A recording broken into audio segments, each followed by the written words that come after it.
días, una vez más, tenemos el privilegio de compartir con todos ustedes en una fecha tan especial como es el día de hoy. Pudimos compartirla el domingo 24 y nuevamente nos toca este domingo 31, donde en breve se puede decir, a pocas horas, pues ya estaremos dando bienvenida al año 2024. Nosotros desde Entérate con Mayra seguimos con los brazos abiertos para brindarles pues a todos ustedes lo mejor. Don Eli, a través de este canal 19 Cinevisión. ¿Cómo está usted, mi don? Muy bien, me imagino que usted con ese look de aquí va a despedir el año. El año a un lugar. ¿Viejo año? Viejo año brindaré. No, porque yo, en mi casa tenemos la costumbre de esperar el año en familia y quedarnos ahí. Y entonces uno se la pasa, que a diferencia del 24 se hace como una comida diferente. Ahora, hoy como que se hace un salcochito, se hace un asopadito. Qué bueno, qué bueno. Usted ve, y se disfruta en familia, se espera el año, se desean muchas cosas.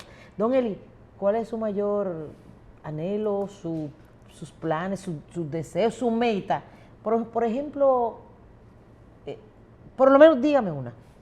Bueno, yo aspiro a transitar estos nuevos 365 días con salud. Eso es lo más que más importante. Lo más importante, y la salud de los seres queridos de uno. Y la tranquilidad del pueblo dominicano y la prosperidad que siga el pueblo dominicano tranquilo. Eso es así, don Eli. Y paz sobre en el mundo todo entero. Porque yo creo, don Eli, que desde que uno nació va ganando. Sí. Porque sí. Cuando usted nace, que usted tiene la vida, ya usted tiene que darle gracias a Dios. Es un privilegio para nosotros, ¿verdad? Nacer y vivir. Sí, eso es. Darle gracias a Dios por cada día vivido y pedirle sobre todo, como dijo usted, salud, porque cuando uno no tiene salud no tiene deseo de nada le parece bien. Entonces, además de las cosas materiales que usted se proponga conseguir este año, lo más importante es la salud, porque sin salud usted no está en capacidad de disfrutar. No se va a ninguna parte. No se va a reflejar en alegría, ¿verdad? Entonces. Y a propósito de salud, está circulando una variante del virus del COVID, la JN.1, y ya las autoridades han recomendado el uso de... La sociedad de neumólogos, el uso de mascarilla y sobre todo en los lugares cerrados, ¿verdad? Y las autoridades de salud pública ya anunciaron los puestos de vacunación. Yo me voy a vacunar nuevamente. ¿Se va a vacunar nuevamente? Sí, hay que protegerse. Dicen que hay muchos problemas respiratorios. Sí. Hay que cuidarse mucho. Hay muchas personas afectadas de gripe.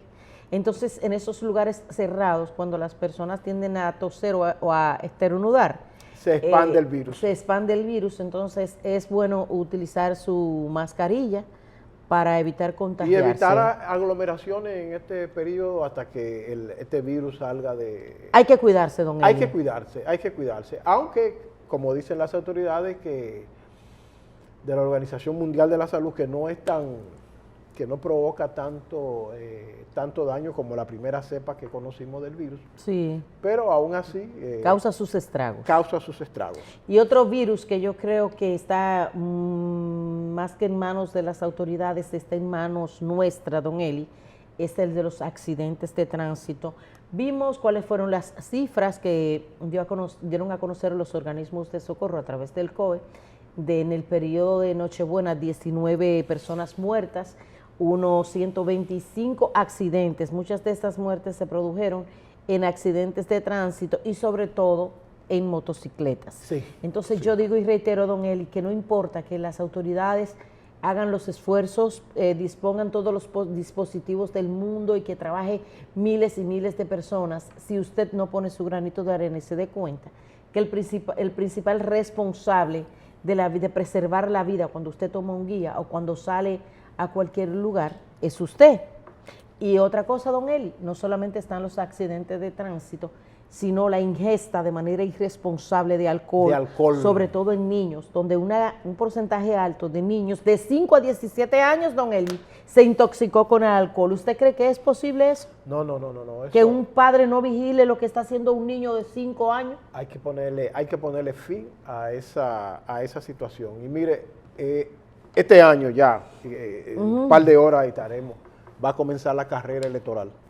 Ay, don Eli, y una cosa de esa carrera electoral, yo creo que vamos a llegar el 2024 sin que sepamos cuál será el candidato a senador por el distrito del PRM, aunque se dicen voces por ahí, oficialmente aún no lo sabemos. ¿Qué usted piensa? Bueno, parece que yo no sé qué es lo que está esperando el PRM para anunciar eso. ¿Es un secreto bien guardado? Es un secreto bien guardado. ¿Y quién usted cree que sea? Bueno, hay mucha gente que se está hablando ahí, hasta un amigo suyo. ¿Amigo mío? Sí, ¿Usted diputado. ¿Y cuál es ese? Déjeme ver, dígame, a ver si es verdad que es mi amigo. Se habla de Pacheco, Oh. se habla del ministro del Turismo y se habla de... Guillermo Moreno también lo he escuchado. Guillermo Moreno, bueno, a propósito... Ese de Alianza País. De Alianza País, que entraría en una alianza con el PRM. Con el PRM. Y por fin Faride lo aceptó y anunció. Sí, Faride parece que va a otro cargo. ¿Eso lo hace un miembro con disciplina de un partido? Sí. Alguna gente estaba en vez de salir a pelear y renegar y decir que se va del partido, ella lo que hizo fue con disciplina aceptar lo que decidieron los órganos, ¿verdad? Correcto. Del partido, que es lo correcto, y habla muy bien de ella. Y mire, y algo que ha llamado mucho la atención es que ¿qué? Supuestamente de que abrió una campaña sucia en contra de el candidato a senador por la alianza, el hijo de Omar Fernández. Que le abren una campaña sucia en contra de él. En contra de él. ¿Quién dice? Bueno, dicen ellos. Yo pienso que... ¿Y por dónde ha empezado? Yo no lo he visto. Yo no lo he visto, pero yo pienso que en este momento de campaña electoral, cualquier cosa que se haga, hasta los políticos siempre hacen cosas para sonar. Y sonar a favor y sonar en contra como quiera es sonar. Parece que los estrategas de campaña de Omar han dicho, pero vamos a decir que hay una campaña sucia en contra de él. Pero no es que se diga, es que se vea.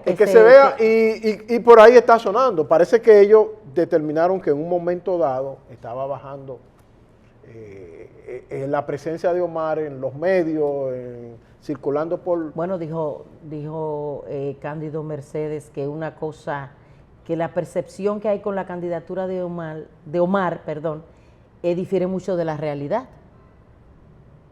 ¿Cómo usted traduce eso? Bueno, yo pienso que él está corriendo solo, no hay una oposición visible a él, porque todavía no se ha levantado el candidato del partido del gobierno, y eso le favorece, pero como dijo alguien, la percepción, una campaña bien llevada en las redes sociales y en los medios de comunicación, no implica necesariamente que eso se traduzca en votos.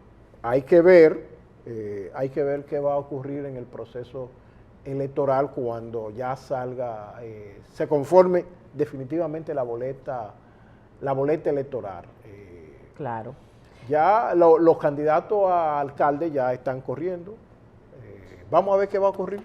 Bueno, don Eli, así será. Nosotros, sea verdad o mentira, no estamos de acuerdo con campaña sucia. Creemos que ya en términos políticos hemos crecido demasiado como para prestarnos a ese tipo de eventos que son tan indeseables. Creemos que cada quien presentando sus propuestas y tratando lo mejor y diciendo lo mejor, se puede llegar a un mejor puerto. De esta forma nosotros nos vamos a una pausa y retornamos con nuestro invitado en el día de hoy, que lo es el profesor Antonio Siriaco Cruz, decano de Economía de la Facultad de Economía de la Universidad Autónoma de Santo Domingo, con quien estaremos hablando de todo lo que se queda y lo que viene en el 2024 en términos económicos. No se muevan.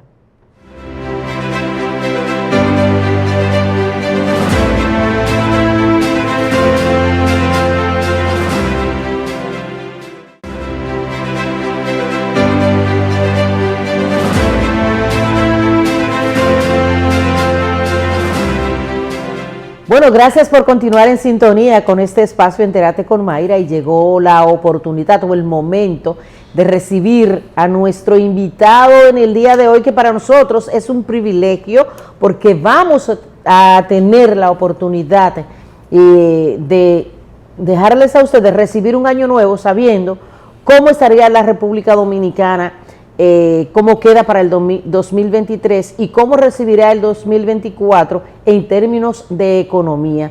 ¿Quién tiene ese privilegio en el día de hoy? Sobre todo hoy que se espera un año nuevo. Pues entérate con Mayra. Bienvenido sea usted, profesor, a este espacio, el profesor Antonio Siriaco Cruz, quien es decano de la Facultad de Economía de nuestra querida Universidad Autónoma de Santo Domingo. Bueno, para mí es un placer, Mayra y Eli, de estar con ustedes para ver cómo este ya finalizado año 2023 y el futuro que nos depara, que yo creo que son cosas buenas. Ay, qué bueno, miren, con ese saludo muy bueno. Iniciamos, vamos a iniciar un año nuevo 2024 de maravilla, como dirán los evitos, de caché, don Eli. De caché. Así es. Don Eli, de ese privilegio a usted que arranque. Profesor, en los últimos días de este mes de diciembre de este año, se está verificando vamos a llamarlo un deslizamiento de la prima del dólar. Puede generar esto preocupaciones. Ya los dominicanos tenemos una experiencia anterior no muy positiva con esto del incremento del precio de la prima del dólar. ¿Qué podemos esperar de esto? Ya las autoridades del Banco Central anunciaron la inyección de 200 millones de dólares para contrarrestar este incremento. ¿Qué podemos esperar los dominicanos de esto? Mira, Eli, yo creo que en la República Dominicana son movimientos normales y estacionales que se dan en el tipo de cambio. Y esto ocurre también en estos meses y a principio de año. Porque yo creo que aquí no hay un problema de dólares en la economía dominicana. Ese no es el problema. Cuando tú analizas la cantidad de dólares que está recibiendo la economía dominicana este año, incluso el mismo año 2022, es una cantidad que le ha permitido al Banco Central acumular una cantidad de más de 15 mil millones de dólares en reservas. Y eso desancla las expectativas de los agentes de que en ese mercado pueda ocurrir algún elemento de alteración permanente. Cuando los agentes económicos perciben que la economía no está generando los dólares suficientes, entonces ahí puede haber una corrida y la gente puede sencillamente demandar mucho más dólares. Pero eso no es el caso de la República Dominicana. En este año finalizando 2023, la economía dominicana va a recibir más de 4.200 millones de dólares solamente por inversión extranjera. Pero hay un elemento importante que en los últimos años también desancla ese tipo de expectativa de evaluatoria fuerte en el mercado cambiario, que es que nosotros estamos recibiendo 10 mil millones de dólares en remesas, algo impresionante. Wow. De manera que eso son elementos, Mayra y Eli. Si tú le sumas las exportaciones tradicionales, entre 11 mil, 12 mil millones de dólares, si tú le sumas los ingresos por turismo, estamos diciendo que al año la República Dominicana está recibiendo casi 39 mil millones de dólares en divisas. Y eso sencillamente va al mercado cambiario. Ahora, ¿qué está ocurriendo? ¿Por qué también se dan esos procesos de deslizamiento del tipo de cambio? Que yo creo que la tasa devaluatoria este año estará en una horquilla entre 2.5 y un 4%. Generalmente esa es la tasa de devaluación en los últimos años. Si tú observas el comportamiento de la economía dominicana a partir del mes de septiembre, ha habido cierta reactivación de la economía.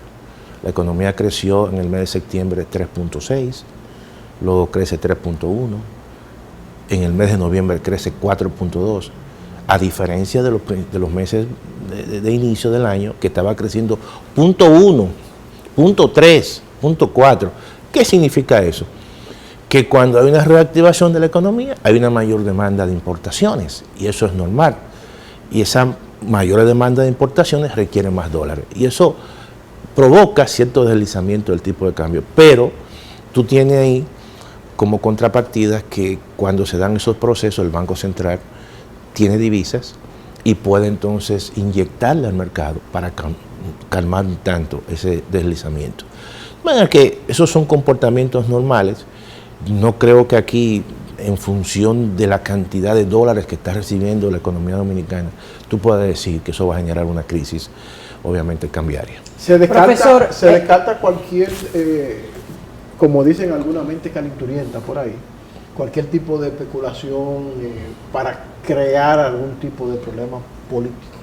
Yo pienso que las especulaciones, en ese sentido, cuando los gobiernos tienen un gran colchón, lo que eso puede provocar una pérdida a quien induce ese tipo de especulación. Porque claramente los procesos especulativos se dan con fuerza cuando hay una contrapartida de escasez de un bien. Pero no es el caso, obviamente, de la República Dominicana. Yo creo que son situaciones normales que se dan en la economía, más reactivación de la actividad económica, eso demanda más dólares, y también hay procesos estacionales donde en determinados meses hay cierta demanda de dólares para que generalmente comprar en el futuro cualquier tipo de bienes y servicios. Profesor, cuando usted habla de que usted ha descrito la cantidad de dólares que está recibiendo el país de distintos renglones, pero he visto que la oposición ha estado yéndose mucho a lo que son los préstamos que se están aprobando en el Congreso Nacional de la República. Entonces, ¿por qué tanto préstamo si estamos recibiendo toda esa cantidad de dólares y la economía dominicana va hacia un rumbo positivo? Mira, eso es una crítica evidentemente que le hacen al gobierno. El gobierno, es cierto, ha tomado una cantidad de recursos externos en términos de préstamo que sobrepasan los 22 mil millones de dólares. Ahora, yo creo que está ocurriendo lo siguiente. Incluso gran parte de esos recursos el gobierno tiene en depósitos. También se le critica que una parte importante de esos recursos no se están invirtiendo y no se traducen en inversión. ¿En depósito dónde, profesor? No, en Banco Central, Banco de Reserva. ¿Pero por qué eso así? Explíqueme, ¿por qué se da eso? No, generalmente cuando tú tomas un préstamo, tú lo tomas y eso básicamente es para determinado tipo de objetivo, o para una inversión, o para, ¿verdad?, programa de carácter social. Muchas veces esos recursos, cuando vienen y entran al torrente de la economía, van a los bancos, se depositan en las cuentas del Estado Dominicano y el Estado Dominicano le acredita a las instituciones correspondientes una contrapartida en pesos para que esa institución pueda ejecutar. Sí. Ahora, ¿qué ocurre? Que entre ese periodo de depósito y de ejecución es un periodo que tarda mucho. Entonces, no se refleja eso en una mayor inversión pública en muchos casos. ¿Qué yo creo que pueda estar pasando? No se puede decir ya que es un tema de un proceso de aprendizaje, porque ya los funcionarios tienen más de 3 años, casi 3 años en el ya poder. Tienen experiencia. Ahora, ¿qué es lo que yo creo? Yo creo que la gente, los funcionarios hoy en día se están cuidando más con respecto al uso de los recursos. Eso es mi hipótesis. Cuando tú tienes unos recursos y tú tienes un proyecto como contrapartida, tú tienes que licitar. Eso tiene un procedimiento. Y el Estado tiene su burocracia. Y mucha gente ahora, por el temor de que la oficina de contratación de compra del Estado está mucho más atenta, entonces la gente se cuida para cumplir con los procesos. Y eso retrasa la inversión pública. Y entonces hay muchos de esos recursos que se han tomado prestados y que todavía no se han traducido en inversión. Entonces, eso es un elemento. Aunque se han emitido pesos. No, se han emitido pesos, pero el circulante ha aumentado. Claro, no, evidentemente. Pero lo que quiero decir es que gran parte de esos montos están ahí. O sea, están en los depósitos de las instituciones y que eso hay que traducirlo en una mayor inversión pública. La inversión pública en el año 2023 fue apenas de un 2%.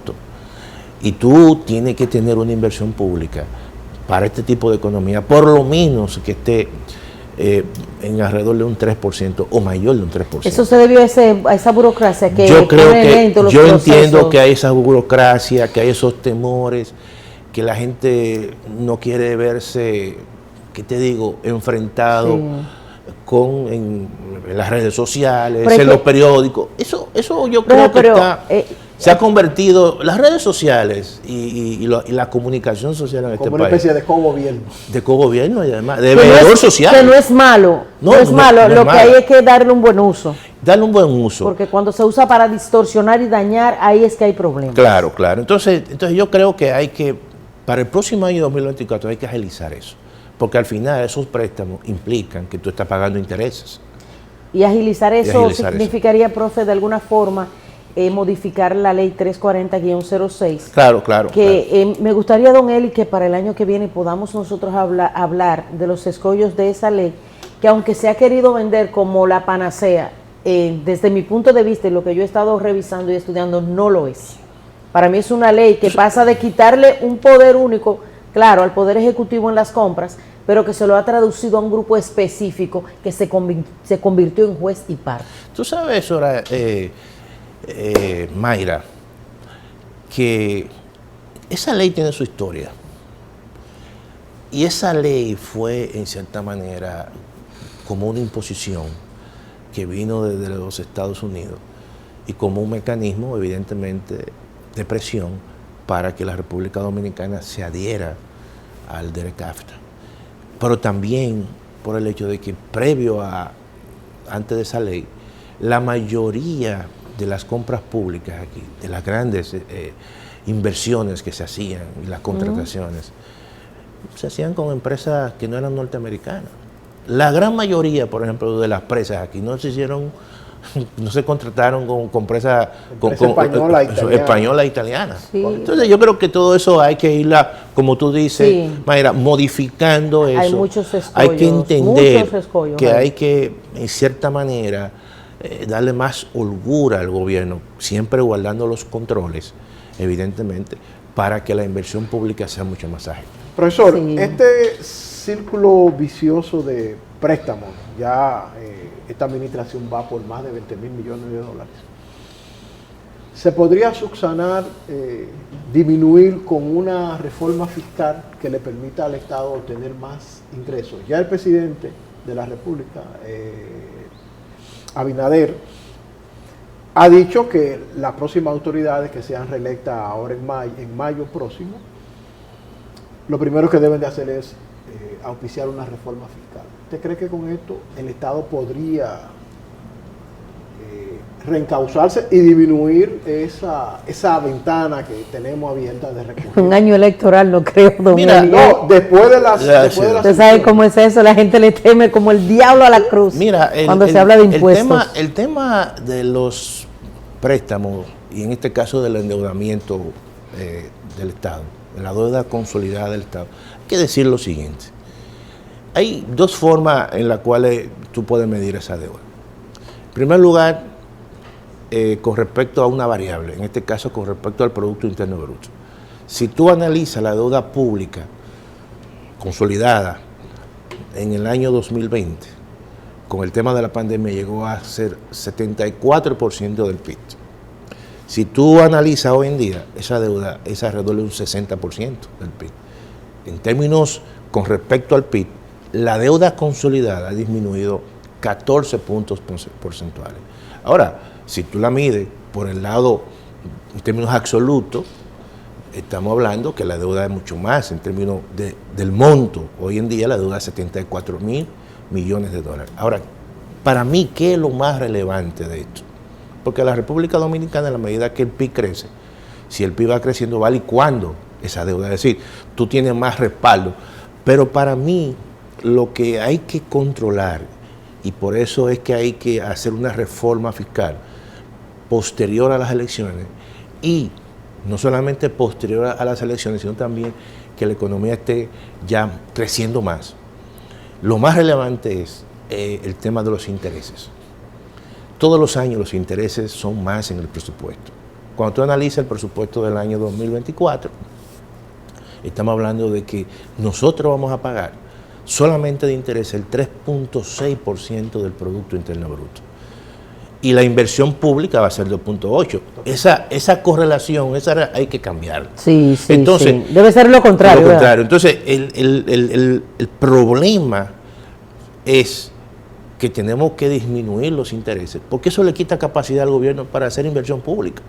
Claro, profe. Entonces, tú entiendes, siempre los intereses, es como el cash flow, lo que tú tienes que desembolsar de manera inmediata cada año. Y yo creo que eso, por eso es que hay que hacer la reforma fiscal. Pero la reforma fiscal hay que hacerla en tiempos donde la actividad económica esté mucho más, una economía más, que esté creciendo más. Porque al final la gente siente menos. Al final todos nosotros vamos a pagar un poquito más. Profe, ¿por qué siempre se habla de reforma integral, pero eso nunca se da, se queda en retazos, se van haciendo pequeños remiendos en determinados sectores para ir acomodando partidas, buscando dinero aquí, dinero allá? Entonces, eso hace que no se aboquen de una vez y por todas a esa reforma integral. Es que tienen miedo los gobiernos, siempre se va relegando el tema para dejarlo al que venga más allá. Mira, Mayra, ¿Qué tanto implica esto? Mira, cuando se habla de reforma integral, estamos hablando de dos componentes, el componente de los ingresos y el componente del gasto. Sí. Siempre, más que una reforma integral fiscal, se hace una reforma tributaria, porque al final lo que se hace es que se suben impuestos. Y la gente reclamaba, pero el gobierno tiene que mejorar la calidad del gasto. El gobierno tiene que ser mucho más eficiente en el gasto. El gobierno tiene que disminuir la corrupción. Mejorar muchos puntos. Déjame decirte lo siguiente.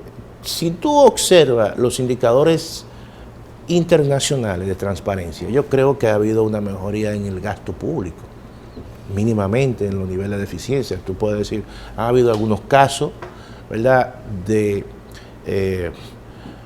que algunos funcionarios han sido acusados, están en la palestra pública, pero también ha habido una reacción, y eso es muy importante, por parte de las autoridades, inmediatamente, y también de un ministerio público que de una forma u otra, tú dices, bueno, se ha comportado de una forma quizá más imparcial. Eso es bueno, y eso es bueno que se vaya mejorando, porque eso le da al Estado dominicano, o al que esté en ese momento, le da mucho mayor legitimidad para decirle a todos nosotros que nos sacrifiquemos y que paguemos un poquito más, porque al final la gente se queja y dice, bueno, está bien, yo entiendo que el Estado dominicano pueda requerir más recursos para el gasto social, mejorar la educación, mejorar la salud, pero también, ¿qué tú me vas a dar a cambio? Tú me vas a mejorar los servicios públicos, tú me vas a mejorar los recursos que yo te estoy dando como contribuyente. Entonces yo creo que en ese sentido hay que seguir mejorando, y ha habido un esfuerzo importante, y eso hay que reconocerlo, para mejorar el gasto público, para mejorar los niveles de transparencia. Y eso entonces le permite al Estado dominicano, cuando se plantea una reforma fiscal, decir, mira, yo he hecho un esfuerzo, yo estoy mejorando la eficiencia del gasto público, yo estoy sometiendo a funcionarios que en cierta manera están siendo señalados, y eso es muy importante para lograr una reforma fiscal que sea legítima, porque todos sabemos y pensamos que es necesaria, pero la legitimidad la da la sociedad dominicana en función de lo que el Estado está haciendo y cómo está usando los recursos de los contribuyentes. Entonces yo creo que el año 2024, una vez se pasen las elecciones, es importante que la sociedad dominicana y los principales actores, los partidos políticos, la sociedad civil y todas las universidades se sienten a analizar qué queremos nosotros, qué tipo de Estado queremos nosotros, qué tamaño del Estado queremos nosotros, qué tipo de servicios queremos nosotros, porque aquí hay cosas pendientes. Todavía esta es una sociedad que requiere cohesión social. Todos nosotros trabajamos, pero no tenemos quizá una certeza de cómo vamos a vivir nuestra vejez, porque hasta ahora hay un sistema de seguridad social, pero que no ofrece una garantía del futuro. O que tú de repente, ni lo quiera Dios, uno se enferme y entonces tú tengas que ir a un hospital y que el hospital tenga las condiciones suficientes. O sea, a eso que yo creo que debe aspirar la sociedad dominicana, de una mayor cohesión social, y se requiere un Estado con recursos para eso. Don Eli, a mí me gustaría en esta pregunta, profesor, de manera llana, porque a la gente le gusta escuchar, don Eli, cuando hablamos de economía, ¿qué va a pasar? ¿Cómo va a ser cómo va a ser el 2024 en términos económicos? ¿Cómo se vislumbra, profesor? Mira, Mayra, yo creo que están dadas las condiciones. Yo creo que lo peor pasó. Los bancos centrales y el mundo entero estuvo durante el año 2023 y parte incluso del año 2022 bregando con la inflación. Y las políticas de los bancos centrales inducían incluso a una mayor tasa de interés como un mecanismo de quitarle presión a la demanda y que los niveles de inflación bajaran. El Banco Central de la República Dominicana fue de los primeros bancos centrales que logró esa meta. Los niveles de precio promedio, todavía quizás algunos pueden estar arriba, pero en términos promedio hay una convergencia, una inflación que se plantea el Banco Central que es un 4%. Ya es como que tú consiguieras que el avión aterrizara de manera suave. La turbulencia. En economía se dice eso, la economía aterrizó suave. Y están dadas las condiciones para el próximo año que el Banco Central siga con su política de reducción de las tasas de interés, para que las tasas de interés, el coste del dinero para el emprendedor, para el comerciante, para el que vaya a buscar un dinero prestado para un consumo personal, los préstamos sean mucho más baratos.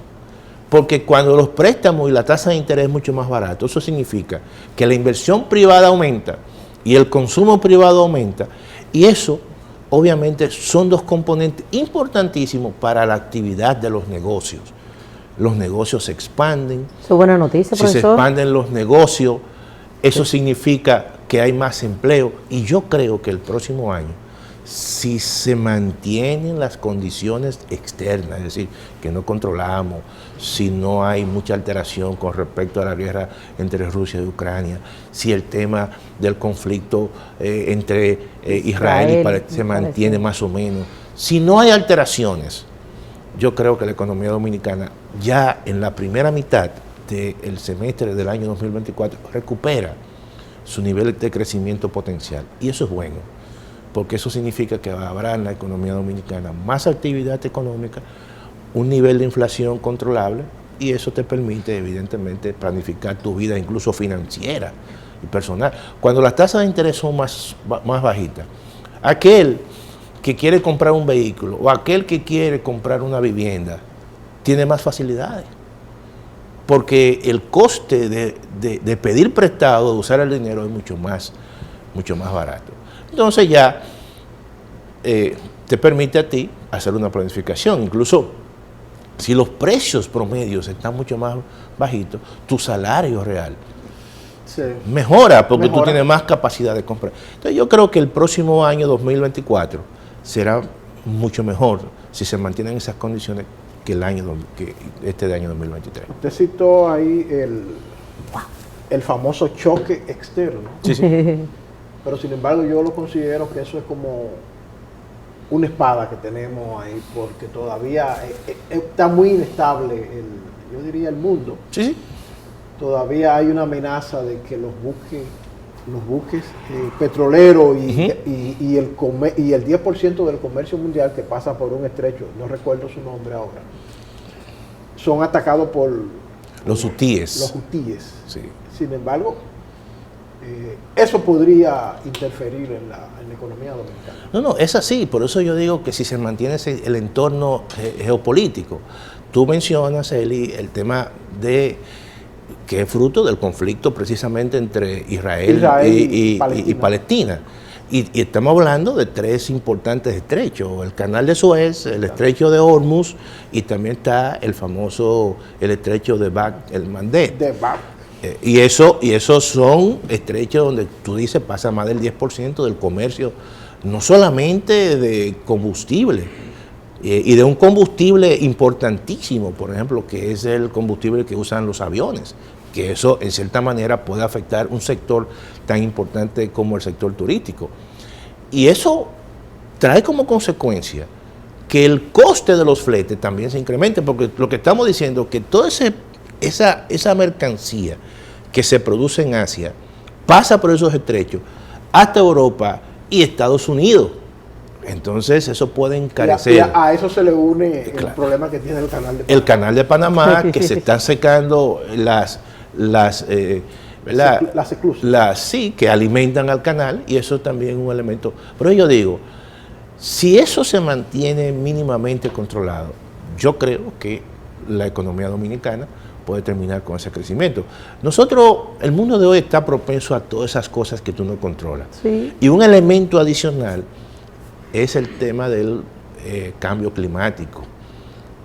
También hay que tomar en consideración que hay efectos y situaciones que son muy característicos del Caribe, y eso no alteran en cierta manera el comportamiento de la economía. Claro, los gobiernos tienen que tomar una previsión en ese sentido. El presupuesto incorpora que hay una partida para eso. Hay que dedicar, creo que el 1% de los ingresos internos a un fondo de compensación, y que si eso puede incluso ampliarse hasta un 5%, es decir, que hay que tener todo eso ahí. Esa reserva ahí. Esa reserva. ¿Hay razones para sentirse optimista en medio de todo ese panorama? No, yo creo que porque un problema serio eran las políticas internas. A mí me preocupaba mucho todo el tema de la posición de los bancos centrales en el mundo. Lo hizo la Reserva Federal de los Estados Unidos, lo hizo el Banco Central de Europa. Los incrementos en las tasas de interés, eso es sumamente, afecta mucho el comportamiento de muchos sectores. Por ejemplo, el sector de la construcción en la República Dominicana es 30% sector público, pero es 70% sector privado. Y la economía dominicana, el PIB dominicano, es 85% sector privado. Oye bien, y 15% sector público. De manera que cuando tú subes la tasa de interés, tú afectas muchísimo la inversión privada y afecta muchísimo el consumo privado. Y por eso es que la economía se ralentiza. Ahora, cuando tú tienes controlado eso, ya es un elemento importantísimo. Y si lo otro más o menos se mantiene, ya tú puedes decir que la economía dominicana. Por eso yo me siento un tanto optimista, por esa situación que te estoy diciendo, por ese manejo interno, que le permite y le da una holgura para que pueda tener un crecimiento mayor que el crecimiento que ha habido en este año 2023, que no se puede decir que, como mucha gente dice, una catástrofe. Lo que pasa es que cuando tú te acostumbras a tener altos niveles de crecimiento y la economía termina con un crecimiento 2.3 o 2.5 como mucho, entonces tú lo ves porque estamos creciendo por debajo del potencial. Pero si tú me dices que solamente la República Dominicana, pero es que China va a crecer menos, China está en una deflación, Estados Unidos va a crecer un poquito menos, wow, y Europa va a crecer menos, porque es que el mundo precisamente está muy supeditado a esos temas geopolíticos. Y entonces, si a eso tú le sumas que toda esa zona, esos bloques estaban bregando con el tema de la inflación, entonces tú dices, bueno, pero ya la inflación no se puede decir que es un tema. Ya, tío, puede estar ahí, pero no es un problema. En el caso de la República Dominicana ha habido una convergencia hacia su meta de inflación. Profesor, mire, ya concluimos aquí, entre pocas horas tendremos ya un año 2024. Yo no quiero que usted se despida de esos amables televidentes sin antes enviarles un mensaje para el año que ya se avecina, por favor. Bueno, yo creo que todos los dominicanos y las dominicanas tenemos que sentirnos orgullosos, en primer lugar, de ser dominicanos y de vivir en esta tierra. Cuando uno observa el entorno internacional, ustedes viajan, yo viajo con frecuencia, y uno observa que generalmente hay un mundo que está en recomposición, pero también una recomposición que genera turbulencia, genera incluso desajuste en la paz social. Sin embargo, la República Dominicana, quiérase o no, con los partidos políticos que tenemos, se ha construido, a pesar de los partidos, hemos construido una paz social importante, que eso es un plus, que eso le ha permitido dentro de esta situación del entorno internacional a la República Dominicana ser uno de los países del Caribe en recibir más inversión extranjera. Recientemente recibimos 10 millones de visitantes y eso dice mucho, porque cuando tú vas a un país es porque en cierta manera hay cierto control en temas como la delincuencia, los conflictos políticos, los conflictos sociales.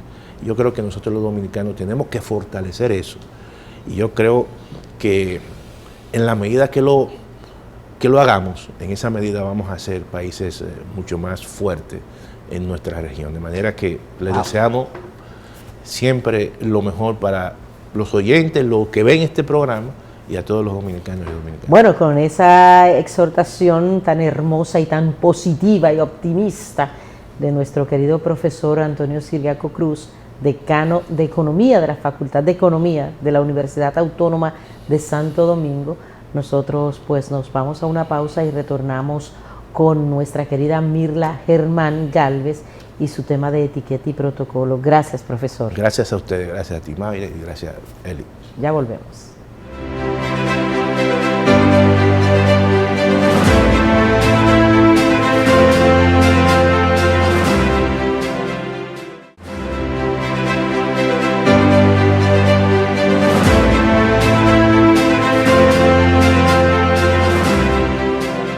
Amigos de su espacio Entérate con Mayra, aquí estamos otra vez con todos ustedes. Me imagino que ustedes pasaron una noche buena fantástica, ¿verdad que sí? Que anoche cenaron con sus familiares y amigos y que compartieron una noche maravillosa, con mucho amor, con paz y tranquilidad. Me alegro que así haya sido. Hoy estamos con el tema, ¿saben qué les voy a recordar? De cómo hacemos una mesa o cómo conformamos, debemos arreglar una mesa formal para una actividad. Ya que estamos en Navidad, ¿verdad? Y aquí siempre en Navidad hacemos muchas fiestas, muchos almuerzos, muchas cenas, y que ustedes sepan cómo arreglar la mesa para que sus invitados queden encantados. Primero recordemos que debemos poner nuestro plato base, luego el plato del plato principal. Aquí colocamos a la derecha lo que es el cuchillo con la cuchara. A la izquierda colocamos los tenedores que vamos a utilizar. Arriba del plato base debemos poner los cubiertos que vamos a utilizar para el postre. Tenemos la cuchara, que recuerde que la pala debe estar hacia la izquierda. Luego tenemos el tenedor, que sus dientes deben estar hacia la derecha. Recordémosles, vamos a recordarles que las copas siempre las colocamos del lado derecho de la mesa. En el centro ponemos la copa de vino tinto.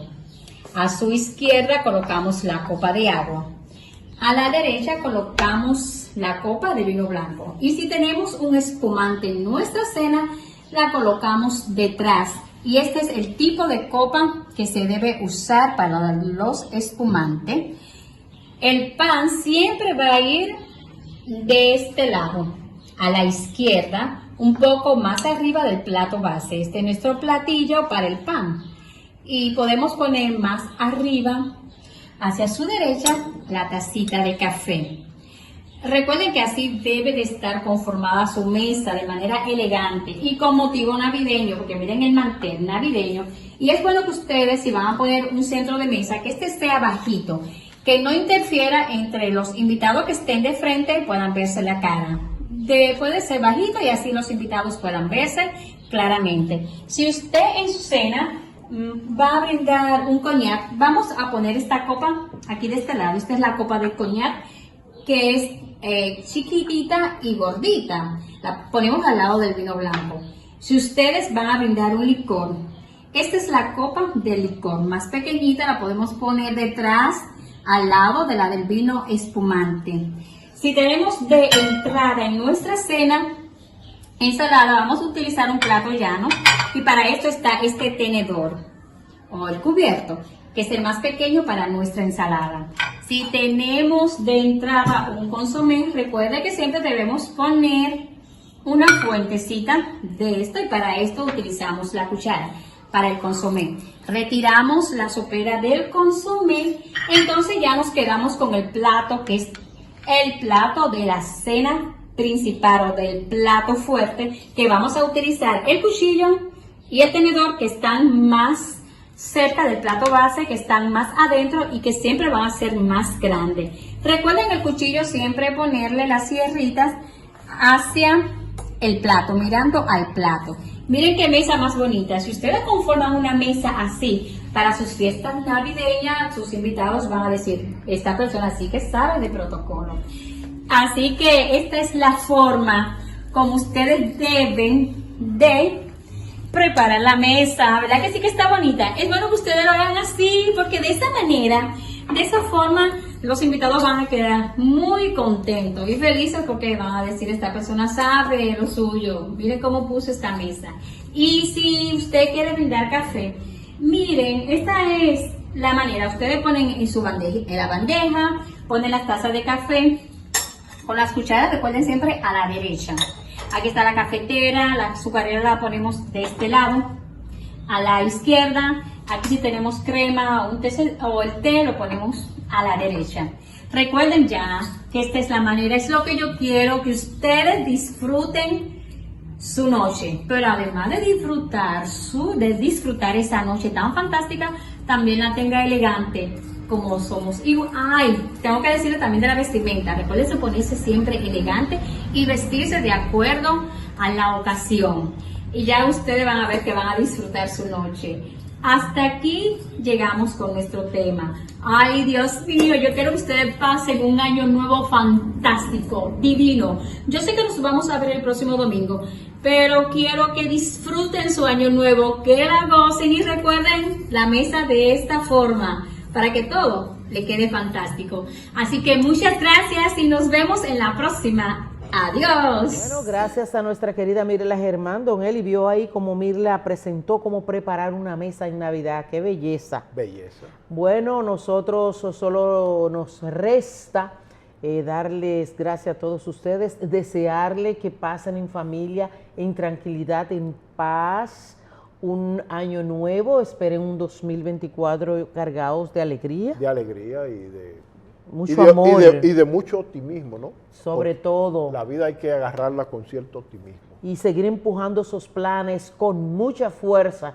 Yo, antes de nosotros irnos, vamos a dejarles en compañía de un pequeño reportajito de lo que significan los adornos que llevan los árboles de Navidad. Qué bien. El significado que tiene cada uno de ellos. Y nos vemos en el 2024. Miren, más hermosos que ahora. Con mucho optimismo. Sí, mucho señor. brío. Sí, señor. Bendiciones.